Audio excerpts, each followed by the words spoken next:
morning, boys and girls. I hope you're doing well. Let's start with our good morning song, shall we? Good morning, good morning, good morning to you.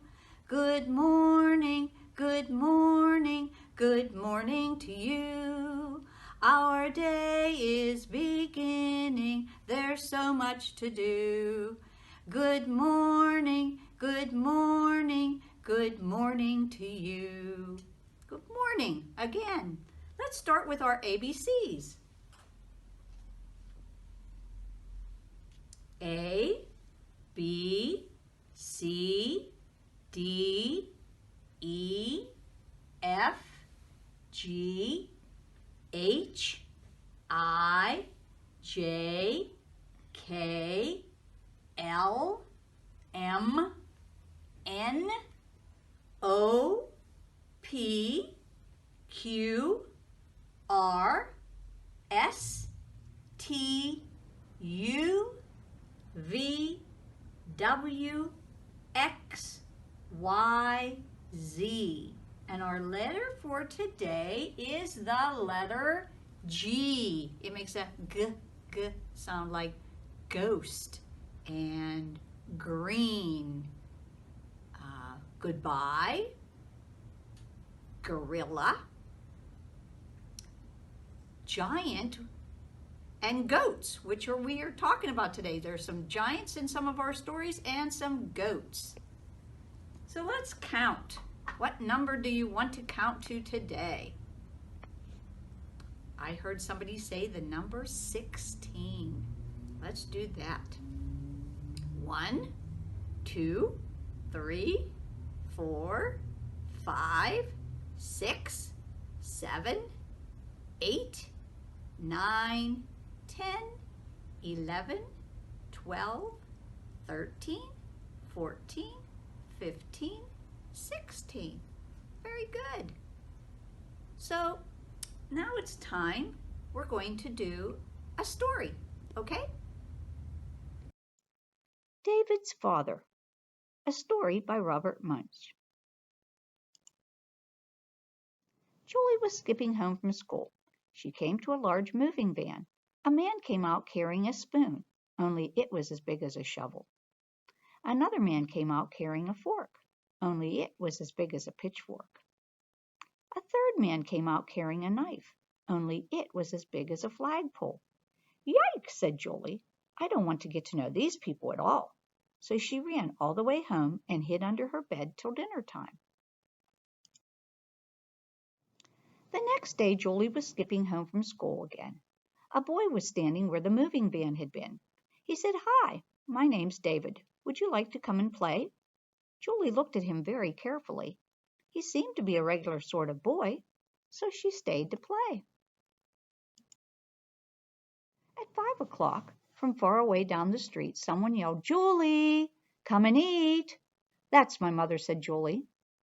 Then someone called, David. That's my father, said David. Julie jumped up in the air, ran around in a circle 3 times, ran home and locked herself in her room till it was time for breakfast the next morning. The next day, Julie was skipping home and she saw David again. He said, Hi, Julie. Do you want to come and play? Julie looked at him very, very carefully. He seemed to be a regular boy, so she stayed and played. When it was almost 5 o'clock, David said, Julie, please stay for dinner.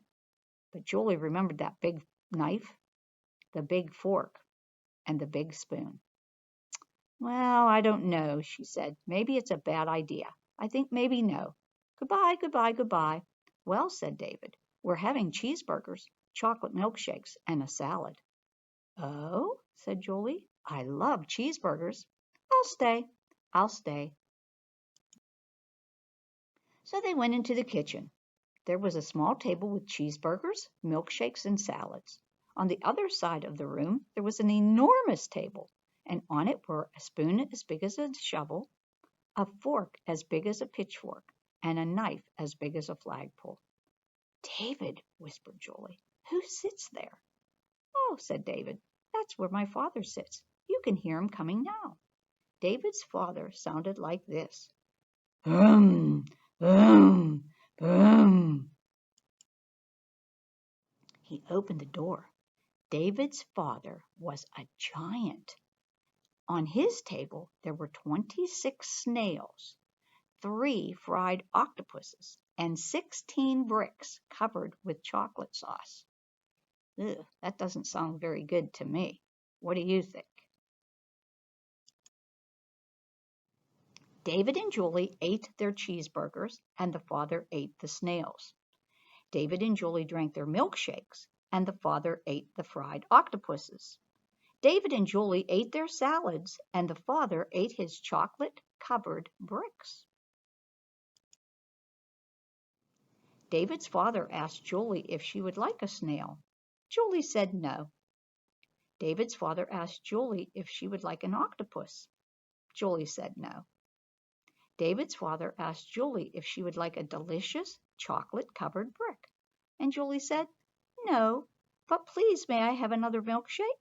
So David's father made her another milkshake. When they were done, Julie said very softly so father couldn't hear, David, you don't look very much like your father. Oh, well, I'm adopted, said David. Oh, said Julie. Well, do you like your father? Oh, he's great, said David. Come for a walk and see. So they walked down the street. Julie and David skipped, and the father went, boom, boom, boom. They came to a road, and they couldn't get across. The cars would not stop for David. The cars would not stop for Julie. The father walked into the middle of the road, looked at the cars, and yelled, stop! The cars all jumped up into the air, ran around in a circle 3 times, and went back up the street so fast they forgot their tires. Julie and David crossed the street and went into a store. The man who ran the store didn't like serving kids. They waited 5 minutes, 10 minutes, 15 minutes. Then David's father came in. He looked at the storekeeper and said, these kids are my friends. The man jumped up into the air, ran around the store 3 times, and gave David and Julie 3 boxes of ice cream, 11 bags of potato chips, and 19 lifesavers, all for free. Julie and David walked down the street and went around the bend. There were 6 big kids from grade 8 standing in the middle of the sidewalk. They looked at David. They looked at Julie, and they looked at the food. Then one big kid reached down and grabbed a box of ice cream. David's father came around the bend. He looked at the big kids and yelled, beat it! Well, they jumped right out of their shirts. They jumped right out of their pants and ran down the street in their underwear. Julie ran after them, but she slipped and scraped her elbow. David's father picked her up and held her. Then he put a special giant bandage on her elbow. Julie said, well, David, you do have a very nice father after all, but he is still kind of scary. You think he is scary, said David. Just wait until you meet my grandmother. Oh my, look at her hairy foot. I wonder what she is. The end. I hope you liked that story. I thought it was very interesting. And even though that giant, David's father, looked so scary, he wasn't scary at all, huh? He was very kind to Julie. So sometimes you can't tell what a person's like just by looking at their outsides.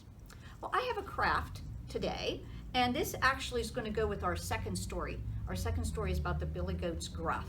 So in your packet, you will get the troll, the little billy goat, a middle-sized billy goat, and a big billy goat. So you're going to color these pictures any way you want, any colors you want, and then you will tape, you get 4 sticks. So you will tape a stick on the back of each piece like that to make a little puppet, and then you can be the storyteller and tell somebody the story of the billy goat's gruff when you're done. Does that sound like fun? I think so. So you'll tape the sticks on and color those all up and they'll be all ready to go. So now it's time for our second story. The Three Billy Goats Gruff, written by Barry Wade and illustrated by Nicola Evans. Once upon a time, there were 3 Billy Goats Gruff.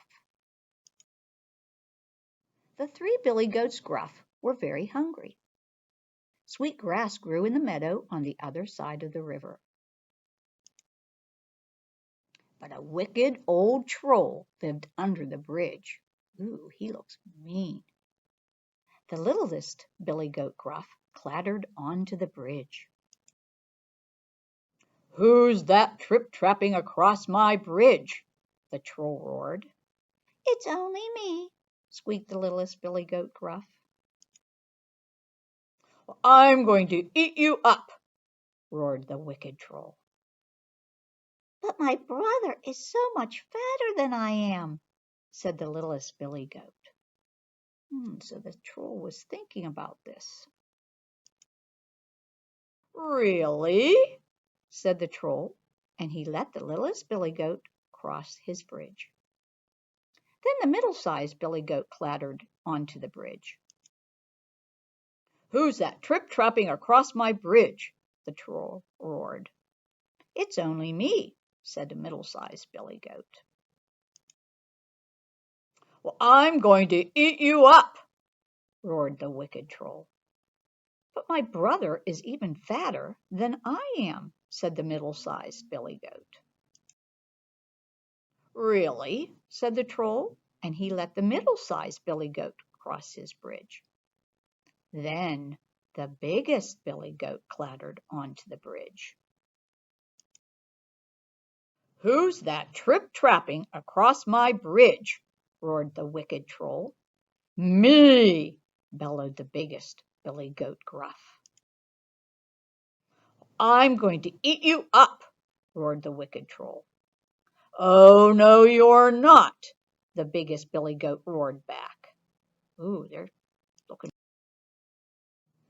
"Oh, yes, I am," roared the troll, while the biggest Billy Goat Gruff snorted, put down his head, and charged.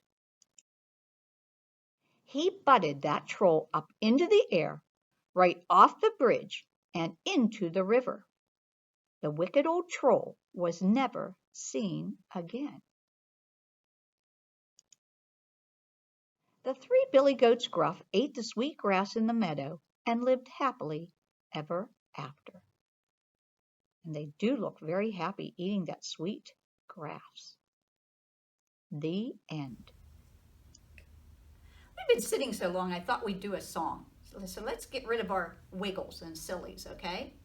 I'm going to shake, shake, shake my sillies out. Shake, shake, shake my sillies out. Shake, shake, shake my sillies out. Wiggle my waggles away. I'm going to shake, shake, shake my head about. Shake, shake, shake my head about. Shake, shake, shake my head about. Wiggle my waggles away. I'm going to clap, clap, clap my crazies out. Clap, clap, clap my crazies out. Clap, clap, clap my crazies out. Wiggle my waggles away. I'm going to stomp, stomp, stomp my sillies out. Stomp, stomp, stomp my sillies out. Stomp, stomp, stomp my sillies out. Wiggle my waggles away. Well, I hope you had fun today.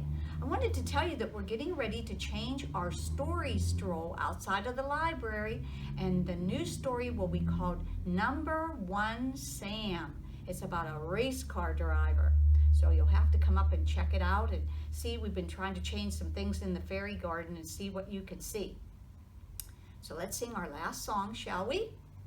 The more we get together, together, together, the more we get together, the happier we'll be. 'Cause your friends are my friends, and my friends are your friends. The more we get together, the happier we'll be. See you next time.